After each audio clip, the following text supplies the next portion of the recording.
ओम शांती. आज दिनांक 25 एप्रिल 2021 रविवार. शिवबाबांची अव्यक्त मुरली. रिवाईज दिनांक 18 डिसेंबर 1987. मुरलीचे टायटल आहे कर्मातीत स्थितीची रहस्ययुक्त परिभाषा. आज विदेही बापदादा आपल्या विदेही स्थितीत स्थिर राहणाऱ्या श्रेष्ठ मुलांना पाहत आहेत. प्रत्येक ब्राह्मण आत्मा विदेही बनण्याच्या किंवा कर्मातीत बनण्याच्या श्रेष्ठ लक्ष्याला घेऊन संपूर्ण स्थितीच्या जवळ येत आहेत. तर आज बापदादा मुलांच्या कर्मातीत स्थितीच्या जवळीकतेला पाहत होते की कोण कोण किती जवळ पोहोचलेले आहेत. ब्रह्माबाबांचे अनुकरण कुठपर्यंत केले आहे किंवा करत आहेत. सर्वांचे लक्ष बाबा समान आणि समीप बनण्याचे आहे, परंतु प्रत्यक्षात क्रमांकानुसार बनतात. या देहात राहून विदेही म्हणजेच कर्मातीत बनण्याचे उदाहरण ब्रह्माबाबा आहेत. कर्मातीत बनण्याची विशेषता काय आहे? जोपर्यंत हा देह आहे, कर्मेंद्रियांसोबत या कर्मक्षेत्रावर भूमिका निभावत आहेत, तोपर्यंत कर्माविना एक सेकंद देखील राहू शकत नाही. कर्मातीत म्हणजे कर्म करतानाही कर्मबंधनांच्या बंधनातून मुक्त. एक आहे बंधन आणि दुसरा आहे संबंध. कर्मेंद्रियाद्वारे कर्माच्या संबंधात येणे वेगळी गोष्ट आहे. कर्माच्या बंधनात बांधले जाणे वेगळी गोष्ट आहे. कर्मबंधन कर्माच्या हद्दच्या फळाला वशीभूत बनवत असते. वशीभूत शब्दच सिद्ध करतो की कोणाच्याही वशीभूत होतो तो भूतासमान भटकणारा बनतो. ज्याप्रमाणे अशुद्ध आत्मा भूत बनून जेव्हा प्रवेश करते तेव्हा मनुष्य आत्म्याचे काय हाल होतात, परवश होऊन भटकत राहतात. अशा कर्माच्या वशीभूत होऊन अर्थात कर्माच्या विनाशी फळाच्या इच्छेला वशीभूत होतात, तेव्हा कर्म देखील बंधनात बांधून बुद्धीद्वारे भटकवत राहतात. यालाच म्हटले जाते कर्मबंधन, जे स्वतःला व दुसऱ्याला देखील त्रास देते.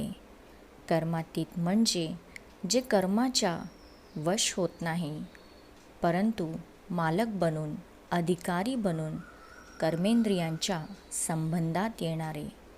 विनाशी कामनापासून अनासक्त राहून इंद्रियांच्या द्वारे कर्म करणारे. कर्माने आत्म्याला आपल्या वश न करता आत्म्याने अधिकारी बनून कर्म करावे. कर्मेंद्रिय आपल्या आकर्षणात आकर्षित करतात, अर्थात कर्माच्या वशीभूत बनतात, वश होतात, बंधनात बांधले जातात. कर्मातीत म्हणजे कर्मापासून वेगळे. डोळ्याचे काम आहे पाहणे, परंतु पाहण्याचे कार्य करवणारे कोण आहे? डोळे कर्म करतात आणि आत्मा कर्म करवून घेणारी आहे. तेव्हा करवून घेणारी आत्मा कर्मेंद्रियांच्या वशीभूत होते, तेव्हा त्यास कर्मबंधन म्हणतात. तेव्हा कर्म करवून घेणारे बना व कर्म करवून घ्या. याला कर्मसंबंधात येणे म्हणतात. कर्मातीत आत्मा संबंधात येते, परंतु बंधनात बांधली जात नाही.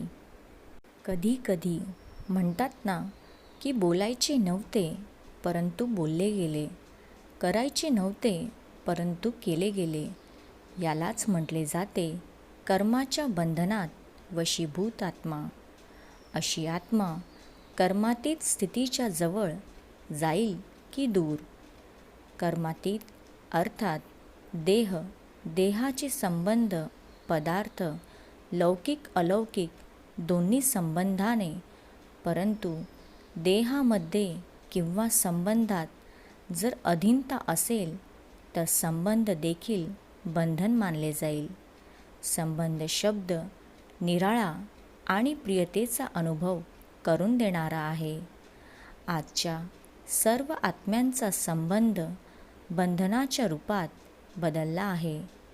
जेथे संबंध बंधनाच्या रूपात बनतील तेव्हा बंधन सदैव स्वतःला कोणत्या न कोणत्या रूपात त्रास देत राहतात. दुःखाच्या लहरींचा अनुभव करवेल, उदासीचा अनुभव देईल. विनाशी प्राप्ती असून देखील अल्पकाळासाठी सुखाचा अनुभव देतील.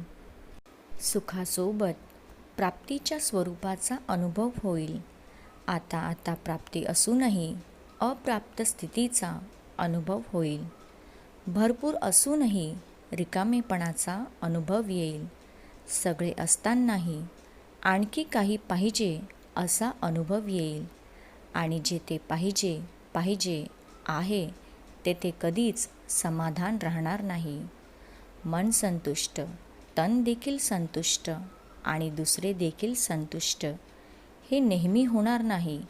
कोणत्या न कोणत्या गोष्टीमुळे स्वतःवर नाराज किंवा दुसऱ्यांवर इच्छा नसतानाही नाराज राहतात. कारण नाराज म्हणजे राजला, रहस्याला न समजणारे. अधिकारी बनून कर्मेंद्रियांकडून कर्म करण्याचे रहस्य जर समजले नाही तर नाराज होणारच ना. कर्मातीत कधी नाराज होणार नाहीत, कारण ते कर्मसंबंध आणि कर्मबंधनाच्या रहस्याला जाणतात. कर्म करा परंतु वशीभूत होऊन नाही. अधिकारी मालक होऊन करा.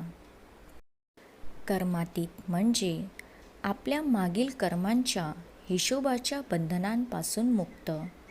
खुशाल मागील कर्मांच्या हिशोबा फलस्वरूपात शरीराचा आजार असेल, मनाचे संस्कार इतर आत्म्यांच्या संस्कारासोबत टकराव करत असतील, परंतु कर्मातीत कर्मभोगाच्या वशीभूत न होता मालक बनून नष्ट करायचे आहेत. कर्मयोगी बनून कर्मभोग मिटवायचे आहेत. ही कर्मातीत बनण्याची लक्षणं आहेत. योगाने कर्मभोगाला हसून सुळीचा काटा करून भस्म करणे अर्थात कर्मभोग समाप्त करणे होय. कर्मभोग व्याधीचे रूप बनता कामा नये. जर व्याधीचे रूप बनले तर ते स्वतः सदैव व्याधीचेच वर्णन करत राहतील. मनानेही आणि मुखानेही वर्णन करत राहतील. दुसरी गोष्ट, व्याधीचे रूप झाल्याने स्वतः दुखी आणि दुसऱ्यांनाही दुखी करतील. ते ओरडत राहतील आणि कर्मातीतवाला पुढे निघून जाईल. कुणाला थोड्याशा वेदना झाल्या की खूप रडत राहतात आणि कुणाला खूप वेदना होऊनही पुढे चालत राहतात. कर्मातीत स्थितीमध्ये राहणारे देहाचे मालक असल्याने कर्मभोग असूनही अनासक्त बनण्याचे अभ्यासू असतात. ते मध्ये अशरीरी स्थितीचा अनुभव आजारापासून वेगळा करतात. जसे विज्ञानाच्या साधनाद्वारे बेशुद्ध करतात तेव्हा वेदनाही विसरल्या जातात. वेदनांचा अनुभव होत नाही, कारण औषधाची गुंगी असते. तेव्हा कर्मातीत अवस्था असणारे अशरीरी बनण्याच्या अभ्यासामुळे मध्ये हे आत्मिक इंजेक्शन घेत असतात. त्यामुळे सुळीपासून काट्याचा अनुभव येतो आणि म्हणजे फॉलो फादर ब्रह्माबाबांचे अनुकरण असल्याकारणाने विशेष आज्ञाकारी बनण्याचे प्रत्यक्ष फळ, त्यापासून विशेष मनापासून आशीर्वाद मिळतात. एक आपला अशरीरी बनण्याचा अभ्यास, दुसरा आज्ञाकारी बनण्याचे प्रत्यक्ष फळ म्हणजेच बाबांचा आशीर्वाद. तो आजार म्हणजे कर्मभोगाला सुळीपासून काटा बनवणे. कर्मातीत श्रेष्ठ आत्मा कर्मभोगाला कर्मयोगाच्या स्थितीमध्ये परिवर्तन करत असते. तर तसा अनुभव आहे का किंवा खूप मोठी गोष्ट समजतात? सहज आहे की अवघड आहे? छोट्या गोष्टीला मोठी बनवणे किंवा मोठ्या गोष्टीला छोटी बनवणे हे आपल्या स्थितीवर अवलंबून आहे. व्यथित होणे किंवा आपल्या अधिकारीपणाच्या नशेत राहणे हे आपल्यावरती आहे. काय झाले, जे झाले ते चांगले हे आपल्यावर आहे. हा निश्चय वाईटला चांगल्यामध्ये बदलू शकतो. कारण हिशोब नष्ट केल्यामुळे किंवा वेळेनुसार प्रत्यक्ष परीक्षा नाटकानुसार झाल्यामुळे काही गोष्टी चांगल्या रूपात समोर येतील आणि अनेक वेळा चांगले असूनही बाहेरचे रूप नुकसानकारक असेल किंवा ज्याला तुम्ही म्हणतात की हे या रूपापेक्षा चांगले नाही, त्या गोष्टीत येतात. आत्तापर्यंत अशा अनेक रूपात गोष्टी आलेल्या आहेत आणि येत राहतील, परंतु नुकसानीच्या पडद्यामागे फायदा लपलेला होता. बाहेरून नुकसानीचा पडदा दिसतो. जर थोडा वेळ धैर्य व सहनशील स्थितीत राहून अंतर्मुख होऊन पाहिल्यास बाहेरच्या पडद्यामागे जे लपले आहे तेच तुम्हाला पाहायला मिळेल. वरचे पाहूनही पाहणार नाहीत, कारण होली हंस आहेत ना. जेव्हा तो हंस दगड आणि रत्नांना वेगळे करू शकतो, तर पवित्र हंस आपल्या लपलेल्या फायद्याला घेऊ शकेल. नुकसानीत लपलेल्या फायद्याला शोधून काढेल. समजलं?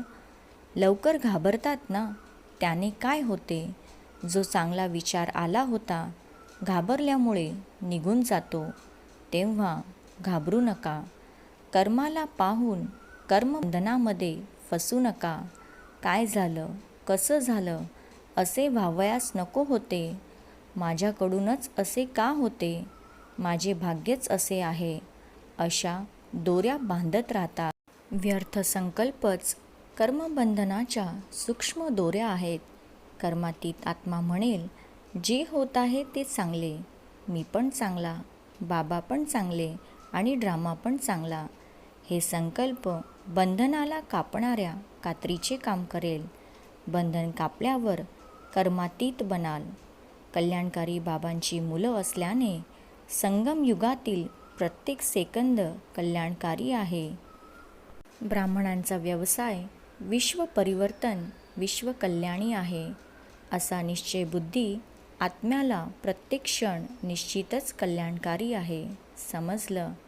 कर्मातीत स्थितीची परिभाषा देखील मोठी महान आहे. कर्मातीत बनल्याशिवाय बरोबर जाणार नाहीत. कोण बरोबर जाणार? जे समान बनतील. ब्रह्मा बाबांना पाहिलंत कर्मातीत स्थितीला कसे प्राप्त केले.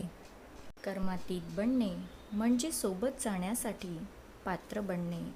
अच्छा, सर्व अधिकारी स्थितीमध्ये स्थिर राहणारे, कर्मबंधनाला कर्माच्या संबंधात परिवर्तन करणारे, कर्मभोगाला कर्मयोगाच्या स्थितीमध्ये सुळाला काटा बनवणारे, प्रत्येक सेकंदाचे कल्याण करणारे, सदैव ब्रह्मा बाबा समान कर्मातीत स्थितीला जवळ अनुभव करणारे, अशा विशेष आत्म्यांना बापदादाची गोड आठवण आणि नमस्ते. आम्हा मुलांची पण बापदादांना आठवण आणि नमस्ते. वरदान आहे, पावलागणिक सावधानी ठेवून पद्मांची कमाई जमा करणारे पद्मपती भव. पिता मुलांना खूप उंच स्थितीवर राहण्याची सावधानी देत आहेत. म्हणून आता थोडी देखील चूक करण्याची वेळ नाही. आता तर प्रत्येक पावलागणिक सावधानी ठेवून कदमामध्ये पद्माची कमाई करत पद्मपती बना. जसे नाव आहे पद्मापदम भाग्यशाली, तसे कर्म देखील असावे. श्रीमतानुसार पाऊल उचला. श्रीमतात मनमत एकत्र करू नका. स्लोगन आहे, मनाला आदेशानुसार चालवा, तर मनमनाभवची स्थिती स्वतःच राहील. अच्छा, ओम शांती.